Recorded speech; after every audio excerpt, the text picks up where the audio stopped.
Great to be here today. I'm Greg Burt with the California Family Council, here at the Capitol office with a special guest, Lance Christensen. He is with the California Policy Center, and we've known each other for a long time. We both worked in the Capitol building together in various offices, and so had him over here today because he is here at the state Capitol testifying for several bills in the Senate. We just thought we'd bring him in and find out what the atmosphere is over there. But before we get started, why don't you just tell us a little bit about your organization and maybe something that you got some not national prominence but state prominence. You ran for public office this year, so why don't you tell us about that? Sure. So Lance Christensen, Vice President of Education Policy and Government Affairs at the California Policy Center. It's been around for about a decade. It's a 501c3 nonprofit think tank. We try to not just write white papers, but actually enact real change. Yeah. Most of our policy is focused on education reform, but our big thing, the reason we came into being, was to really push back against the public employee unions.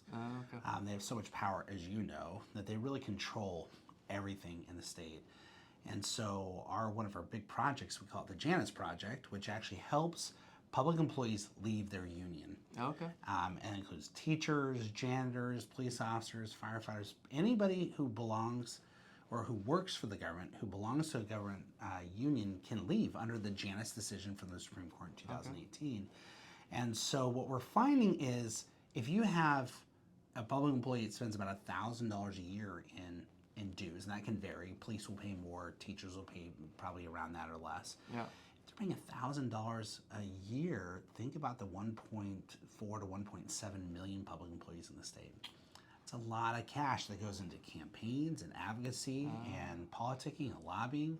That's right. So if you can't beat them, defund them, and that's one of the things we do. We also have a project called Parent Union, started by Ceci Iglesias, who ran for school board back a few years ago in Santa Ana. She really appealed to a lot of the mama bears. We help gather, and this is where some of the work that you and I do together is gather together allied organizations to push back against a lot of what's happening in our education system. And then we have one other project called the CLEO, California Local Elected Officials. So if you're a mayor, a city councilor, or a school board trustee, or a supervisor, if you're on the water board or the mosquito abatement board, you can belong to us, to our group, and it's free, but it also allows us to mentor, to talk about limited government principles and how to be localist in our approach to things. So, and then I ran for superintendent last year of public instruction. So statewide, got 3.2 million votes, which isn't nothing. I did not win, but what I did is I actually built a fairly large following out there, and a lot of good friends who are in the fight for education reform. Parents, taxpayers, concerned citizens, grandparents who think, well, my kids are gone, but what can I do? Yeah. And so the last 2 months I've been traveling the state up and down doing these Take Back California education tours. And the goal is to go in and talk to concerned people and really throw everything against the wall. Put everything on the table, and how can we make California education actually work? And the bills that we advocate for here in the Capitol are important, but those are small pieces because we really, I think, have to think holistically about education. Yeah. Well, I know school choice is a big thing that you guys advocate. And so is that a popular thing out there as you're going around? Are they seeking out educational choice? Meaning they, as opposed to having one option, the public schools, I know parents are eager to seek out different options. And I know that's one of the bills you came up here to testify for. So I think parents like and understand the concept of school choice. But when you try to articulate it, it can mean different things to different people. Yeah. A lot of parents in the state of California will homeschool their kids, or they'll send them to private school. Maybe they have the funds to do that. Maybe they don't, or the means or the resources. It might be a charter school. It could be any mix of that. And my wife and I have 5 kids. They have been a part of the public school system the entire time. We've homeschooled them during the pandemic as well. So we've seen all parts of this experience. I was also the guy that was one of the principal architects for the School Choice Initiative back in 2021. Yeah. That didn't happen for lots of reasons, but the big one is money. Yeah. The other side has a lot of it, and when you can't compete, that makes it difficult. But what happened this year is I had Senator Shannon Grove, who you know well, came to me and said, hey, I like the idea. Let me put it in a bill. Let me present it. Let's flesh out the issues. And let's talk about it as an opportunity to get minority kids, people that come from poverty, communities, and escape out of the schools that are failing in their own zip codes. Okay. Corey DeAngelis talks about this a lot. Let's fund students, not systems. And that's kind of the approach. Is it the perfect end-all, be-all? No. And there will be plenty of people on our side that will say, well, the government still will have some influence there. We shouldn't allow that to happen.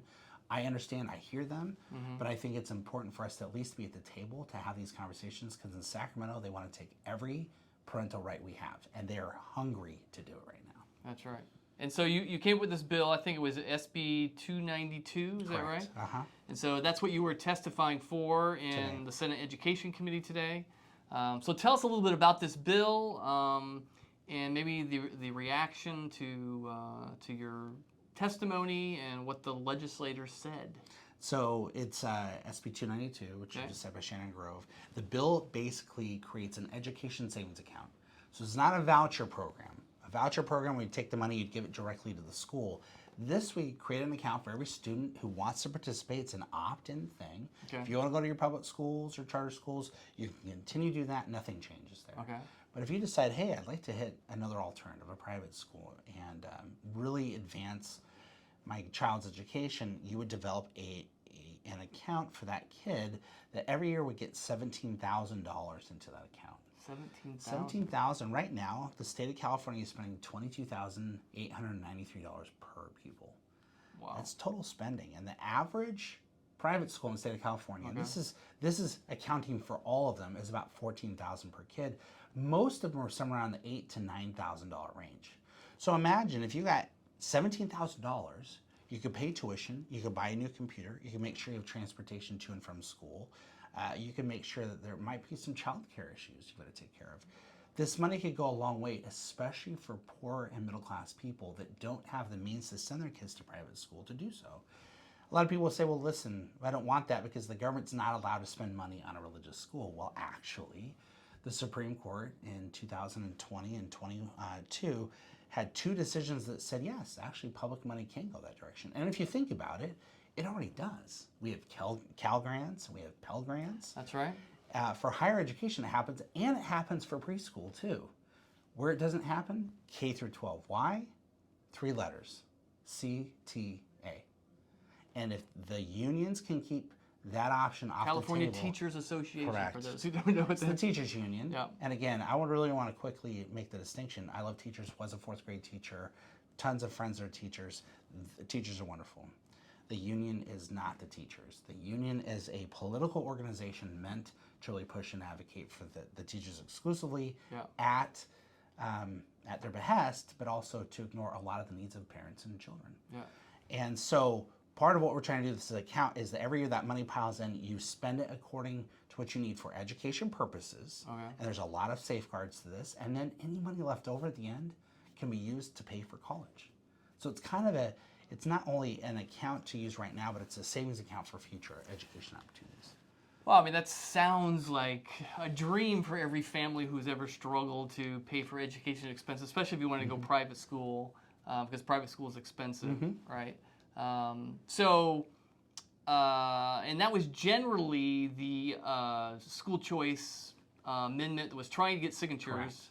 They didn't get enough signatures, right? Yes. And so how did the committee today react to this idea of giving that much power back to parents? Because really, it's who has the money just makes the ultimate decision. So Correct. if you take that out of the hands of the government making all the decisions about what education is, and you put that in the hands of parents, that would probably make a lot of legislators pretty nervous, I would assume, if they want control. Well, it went as you would expect. The California Teachers Association, the California School Employees Association, and also the California School Boards Association. You can see the common thread here. These are all people that are getting money in the process. That's right. And the interesting part about education right now is no money is tied to actual academic excellence. So our kids are failing across the board. And I gave this speech 1,000 times when I was running for superintendent. Our kids are 50th in the nation in literacy, 50th. And when people hear that, they're like, no way, there's just no way. Well, I was reading a statistic, actually today, we're working another op-ed with a friend of ours down in LA. They've been on strike recently, and now the teachers have a new contract they're working with. But we found out that only less than 2% of English language learners, so a lot of Latino kids in LA are proficient, less than 2% are proficient in reading and math. Can you imagine? Less than 2%. Like, that makes my blood boil. Because exactly what are we doing with all this money? And if you just take the average class size in the state of California, the average is 25. Some are bigger, some are smaller. So the average is 25. Just do the multiplication. If you have $23,000 times 25, that's a huge amount of money. It's close to $750,000. And when people want to argue about more money in the classroom, there's plenty of money in the classroom. The question is, where is it going? And what is it paying for? I'm all in favor of paying a really good teacher a handsome six-figure salary. I have no problem doing it, none whatsoever. I know what they go through. I think it's a noble profession. We should do that. But we should also get rid of things like tenure and the last in, first out process. And the fact that these teachers really have no recourse because the union will protect them whenever they go wrong. So we're paying bad teachers the same amount of money we're paying good teachers. And does that make any sense at all? No, it doesn't make any sense. I'm assuming the vote didn't go your way. No, the chair didn't like the bill, and the other members of the majority party didn't like it. The Republicans supported the bill. Senator Wilk gave a great speech on behalf of it. So did Senator Choa Bogue. They both voted for the bill, moved it forward, and then it was voted down. But part of this is we understand where we live. We understand the Capitol. But part of this is to have a conversation about what are we going to do with these kids? Like if the public schools are not working, what's the alternative? There has to be an alternative, and I can't see it right now.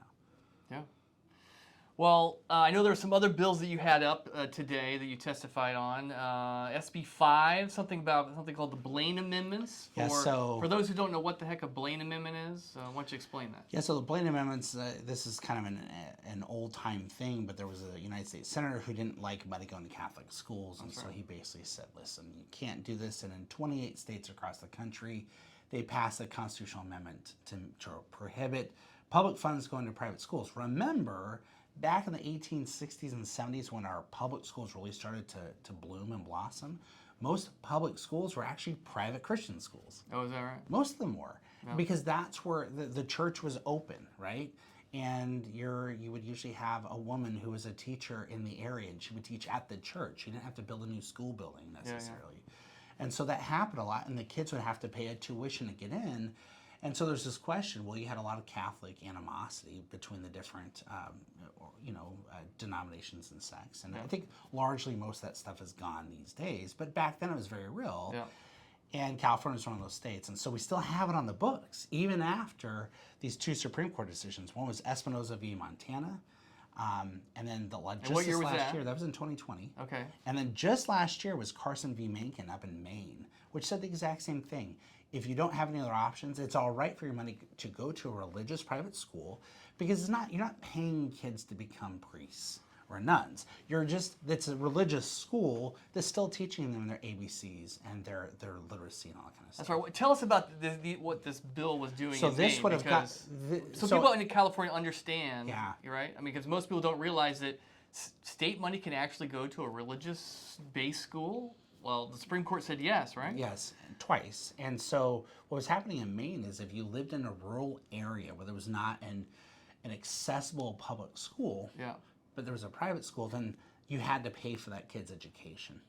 And it didn't really happen until a couple years ago when a very radical progressive said no, because they saw this would lead to other opportunities down the line. And they sued, and this eventually made its way to the Supreme Court.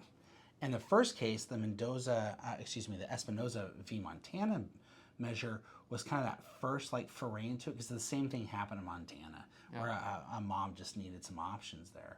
And so you take these two cases, basically any Blaine Amendment that's in any constitution across the country should be thrown out.